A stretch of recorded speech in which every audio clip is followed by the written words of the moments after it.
ठीक है आपने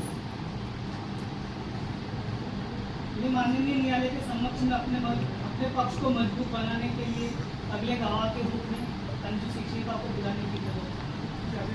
अंजू शिक्षिका हाजिर हो।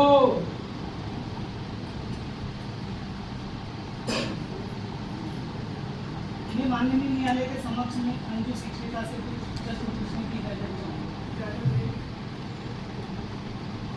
क्या आप न्यायालय को बता सकते हैं कि अक्षय कुमार को आपने कहा था कि प्रद्युम्न को क्या आप न्यायालय को बता सकते हैं कि आप उस समय कहाँ थे और आप क्या कर रहे थे और आपने क्या किया? उस समय पासिंग क्लास में एग्जाम ले रही थी तो कुछ बच्चे खुद बोलते हुए इधर उधर भाग रहे थे। मैंने कुछ बच्चों से पूछा कि बेटा क्या हुआ है, तो बच्चे ने बताया कि मैडम वॉशरूम के बाहर एक बच्चा महिला अवस्था में पड़ा हुआ है, इसके गले से बहुत खून बह रहा है।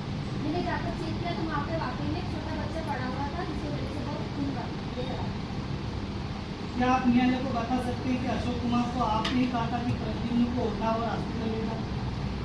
इस परिस्थिति को देखते हुए मैंने अशोक को आवाज लगाई, वो वहाँ उपस्थित हुआ और मैंने ही उसे आदेश दिया था कि बच्चे को गोद में उठाएं तो पार्ट तक ले जाए ताकि इससे जल्द से जल्द हॉस्पिटल हो जाए। पॉइंट टू नोवे घुमाए ठीक आप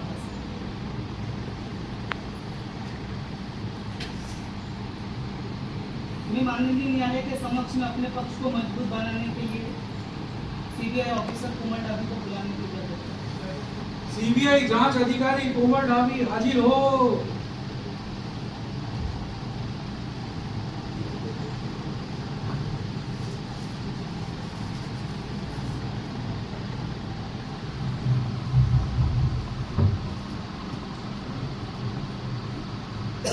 साहब, मैं कोमल ढाबी सीबीआई ऑफिसर आपके आदेशानुसार मामले का निरीक्षण कर 21 दिनों की समयावधि के पूरी होने पर आज रिपोर्ट पेश कर रही हूँ।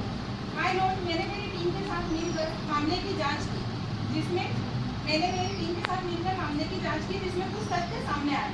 पुलिस रिपोर्ट के अनुसार ड्राइवर अशोक कुमार पर जो हत्या का आरोप लगाया गया था वह गलत है, क्योंकि सीबीआई के द्वारा यह पाया गया कि अशोक कुमार उस घटनास्थल पर गया जरूर था, किंतु हत्या से 10 मिनट पहले केवल हाथ धोकर बाहर आ गया था। वह शौचालय के अंदर तो गया ही नहीं था। यह कि प्रद्युम्न की लड़खड़ाकर घायल अवस्था में बाहर आया और बच्चों के द्वारा शोर हुआ, उसे सुनकर अशोक कुमार दौड़ कर गया था। जब मामले की तहकीकात को आगे बढ़ाया गया और सीसीटीवी को अच्छे से टटोला गया तब उसमें एक और 11th क्लास का बच्चा दिखा जो पहले से वहां मौजूद था। प्रद्युम्न घायल अवस्था में शौचालय से बाहर निकला। यह कि हमने बच्चे से जुर्म कबूल करवाने के लिए और अन्य बच्चों से पूछताछ की, क्योंकि बच्चा 16 वर्ष का था, इसलिए अन्य बच्चों उससे डायरेक्ट दबाव नहीं बना सकते। इसीलिए अन्य बच्चों से पूछताछ की गई ताकि वह घबराए नहीं और अच्छे से बिना किसी दबाव के सच्चाई बता पाए।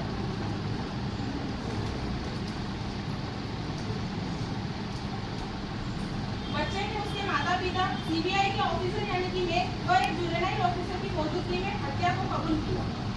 सीसीटीवी की रिकॉर्डिंग में आप देख सकते हैं कि अशोक कुमार कहीं मौजूद नहीं थे। स्कूल प्रशासन ने केस को दबाने के लिए पुलिस के ऊपर दबाव बनाया। हत्या का उसका मात्र इतना ही उद्देश्य था कि स्कूल में होने वाली एग्जाम व पीटीएम कुछ दिनों के लिए न हो, जो कि हत्या के बाद हो गया। सीसीटीवी रिपोर्ट में एक और चौंका देने वाली बात सामने आई, सीबीआई के सामने आई। वह यह थी कि घटनास्थल पर एक 8 इंच का चाकू सीबीआई ने अलग से बरामद किया। जब चाकू की फॉरेंसिक जांच हमने करवाई तब जांच में पाया कि हत्या का औजार वही था। यह चाकू कुछ समय पहले छात्र अमन ने खरीदा था और मोबाइल पर लगातार ऐसे वीडियो ज्यादा देखे जा रहे थे जिसमें बताया जा रहा था कि उंगलियों के निशान कैसे हटाए जाए। अमन की मानसिक स्थिति पर जब हमें संदेह हुआ तो हमारी टीम ने काउंसलर से उसकी काउंसलिंग करवाई, तो उसमें हमारे सामने कुछ ऐसे तथ्य आए जो चौंका देने वाले। अमन की उम्र भले ही 16 वर्ष की थी, किंतु वह एक युवा की तरह सोचने समझने की ताकत रखता था। इन आधारों पर उसे आरोपी घोषित किया गया, जिसके लिए मैं medical report, CCTV camera footage, कबूलनामे पर हस्ताक्षर, सर्च, मोबाइल हिस्ट्री आदि प्रस्तुत कर रही हूँ।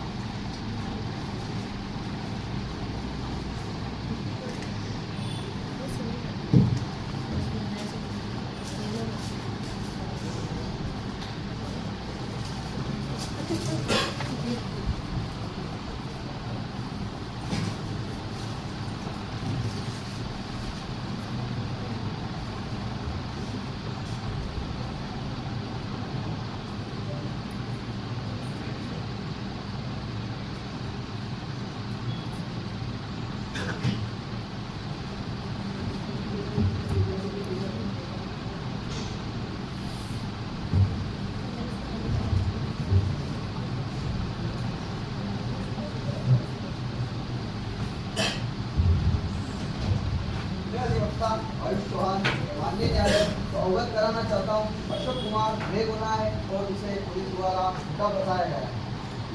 यहाँ कोई अपराधी नहीं है और आप कैमरे में देख सकते हैं कि अशोक कुमार वॉशरूम के अंदर नहीं गया बल्कि वह वॉशरूम के बाहर केवल हाथ धोने के लिए गया। मैं आपके सामने सीसीटीवी फुटेज प्रस्तुत करना चाहूँगा जिसमें आप साफ साफ देख सकते हैं कि अशोक कुमार जो कि वॉशरूम के अंदर नहीं गया जैसा वह केवल बाहर गया है और उसने केवल हाथ धोए हैं ना कि अंदर। वो प्रद्युमन की हत्या की गई थी वह वॉशरूम के अंदर की गई ना कि बाहर।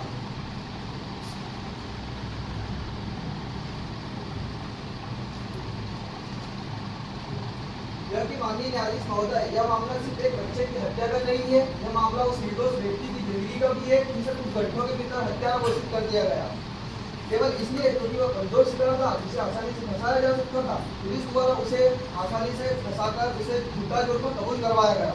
महोदय यह कि अशोक कुमार स्कूल बस का एक साधारण कंडक्टर है, वह बच्चों को स्कूल से घर और घर से स्कूल छोड़ने का कार्य करता है।